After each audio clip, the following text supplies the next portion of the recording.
Hi good evening friends, welcome to Rajiv stock motivation. आपका स्वागत है आपके अपने चैनल में।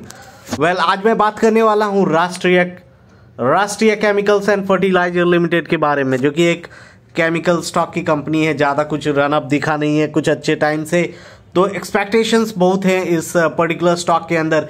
आज तो 5% से भी ऊपर की तेजी थी, क्योंकि इसके अंदर में कुछ अपडेट्स हैं जिसके ऊपर मैं बात करने वाला हूं। इस वीडियो पे बने रहें, अंत तक देखें, और अभी तक चैनल सब्सक्राइब नहीं किया है तो प्लीज सब्सक्राइब करें।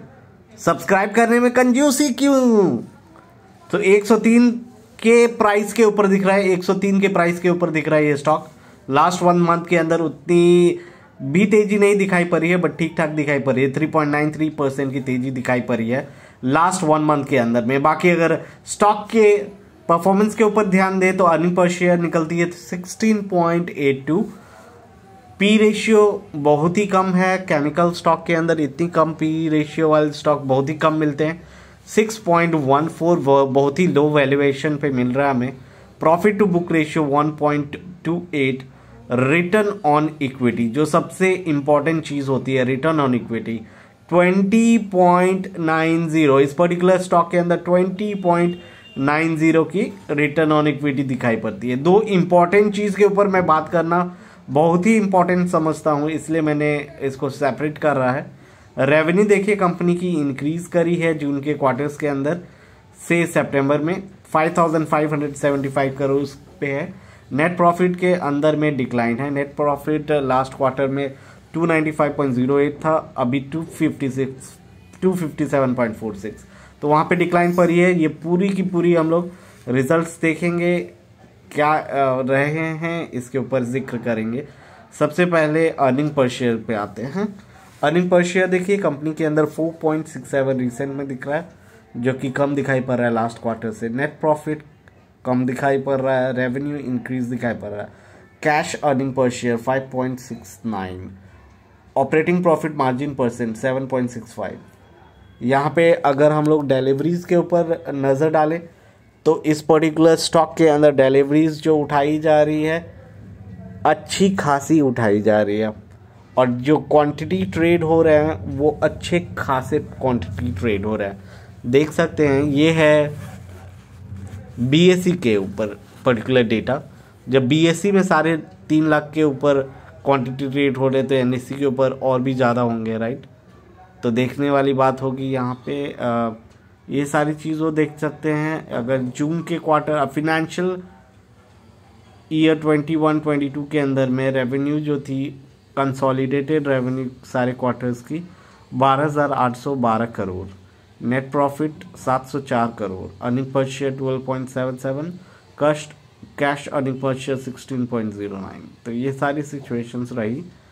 बाकी मेन इंपॉर्टेंट चीज़ जो आ जाता है वो है रिटर्न एंड डिविडेंड। कोई भी अगर रिटेल इन्वेस्टर छोटे लेवल पे इन्वेस्ट करते हैं तो उसके लिए सबसे ज़्यादा इम्पॉर्टेंट क्या होता है? उनके लिए सबसे ज़्यादा इम्पॉर्टेंट ये सारी फैक्टर्स होती हैं, जिसके अंदर dividend, return on capital employed, return on equity, सारी चीज़ें होती है, जो कि इस कंपनी के अंदर मुझे ठीक ठाक दिखाई पड़ रही है। बाकी वॉल्यूम प्राइस की सिचुएशंस भी अनइवन, बहुत ज़्यादा अनइवन है इस पर्टिकुलर स्टॉक के अंदर। वॉल्यूम और प्राइस के अंदर काफ़ी अनइवन चीज़ें बनी हुई हैं, बट फिर भी वॉल्यूम इंक्रीज़ होता हुआ दिखाई पड़ रहा है। जब भी नीचे जाता है फिर से वो बाउंस बैक करके इंक्रीज़ करता है, और यही चीज़ इस पर्टिकुलर स्टॉक के अंदर हमें दिखाई पड़ता है, जो कि 50,000 के को क्रॉस कर चुका है। और सेल्स के नंबर देख सकते हैं, सेल्स के नंबर अच्छे आए हैं, 5,576।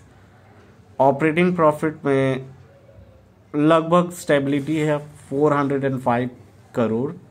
ऑपरेटिंग प्रॉफिट मार्जिन जो है घटे हैं परसेंटेज पे 7%। अदर इनकम जो है घटे हैं, 26 ही दिखाई पड़ रहा है, 26 करोड़। बाकी अगर डेप्रिसिएशन देखें, डेप्रिसिएशन बढ़ी है कंपनी की। प्रॉफिट बिफोर टैक्स में कटौती मीन्स कि डिक्लाइनिंग होता हुआ दिखा है प्रॉफिट बिफोर टैक्स।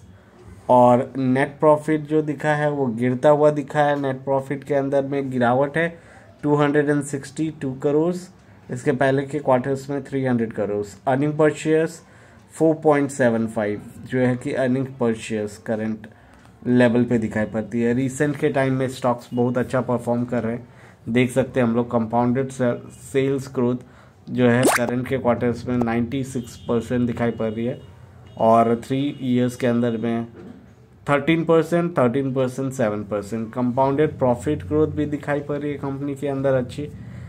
3 ईयर्स में 72% की कंपाउंडेड प्रॉफिट ग्रोथ दिखाई रही है, 10% में कम दिखाई पड़ रहा है 9%। बाकी अगर होल्डिंग्स के ऊपर नज़र डालें तो इस पर्टिकुलर स्टॉक के अंदर में जो होल्डिंग्स है प्रमोटर्स की कंसिस्टेंट बनी हुई है 75% होल्डिंग बनी हुई है कंसिस्टेंट इस पर्टिकुलर स्टॉक के अंदर में। FIS की जंप है 3.07, DIS की जंप है, पब्लिक भी कंसिस्टेंट है। This is all about this stock. और कभी भी फाइनेंशियल एडवाइजर का सलाह लेके ही अपना फाइनल डिसीजन ले।